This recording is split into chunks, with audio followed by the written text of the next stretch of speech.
عندنا في الهند البطاله ملي كتكون في الخلا وكيبغيو يتلقاو لها المجرمين كيخرج البطال يعتقها. هنا كتلقى البطال هو اللي غادي بالبطاله للخلا وباغي يتعدى عليها، وكيصدقوا دوك المجرمين اللي كيبيعوا الكيف في الخلا هما اللي عاطقينها منه. صراحه الحب عندنا في المغرب تابع العكس. اللي بغى المعقول يتزوج، واخا تا الزواج راه كاين اللي واخد الزين وكاين اللي واخد الاجر. اصحاب الاجر سكتوا.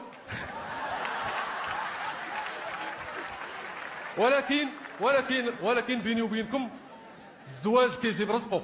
انا قبل ما نتزوج كنت مكحط، والحمد لله ملي تزوجت وليت مكحط برو ماكس. وبيني وبينكم الراجل راه خاسر في جميع المراحل مسكين. حبيتي خاسر، ولكن رابحين معك صحاب السناكات والتعابق والبراتش. خطبتي رابحين معك مولين الذهب. تزوجتي رابحين معك النقافات. عام من وراء الزواج الا ما بغيتيش تشد الطريقه يولوا رابحين معك الشوافه والسحارات. غتولي انت مع الشيب اللفت ومرتك غاده بيحا وليدها بحال في سيدي عبد الرحمن. كاين واحد النوع ديال العيالات انت كتدخل الدار مهموم، الله اللي عالم بيك، كلشي كيتسالك، غارق كريدي كتشوف في الحبس، انت كتدخل عليك. عقلتي يا حبيبه اول خطره شفتيني في الجرده وحبيتيني، ويا ناري انا جدا ندخل في الجرده، وانا كانوا تابعيني على البوليس ودخلت في الجرده، وانا كنت صحاب راسي كنت مشيتها مع البوليس.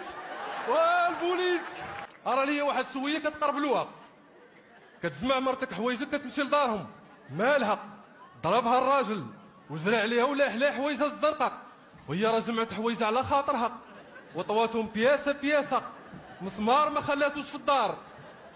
شويه كتدخل نسيبتك على الخط، اكثر الا عندك دوك النوع ديال النسيبات اللي كتمجي مقفضه بحال الرعد، انت كتوقف على وسط القهوه، ادويه بالكلب يا بالحسراف يا بالقواس. تحيه لاصحاب العقول الخبيثه. عرفتي ريبيتيت على هذه الكلمه اكثر من سكيتش. خويا راه ليا واحد شويه كتبداو تسوقوا في الصحافه، مرتك خارجه في اسطاري، انت خارج ما طاري والو، نسيبتك خارجه في اللي بغا يطري يطرق، انت كتلقى نسيبتك شاده الميكروفون. بسم الله الرحمن الرحيم، استغفر الله العظيم، ويا ما كتعرفش الله، وكتبدا لا حول ولا قوه الا بالله، وكنطالب من السلطات ياخذوا لي حقي من هذا المجرم، وكنقول لخوتي المواطنين فيما يبان لكم خلوا ضاربوه راه خطير.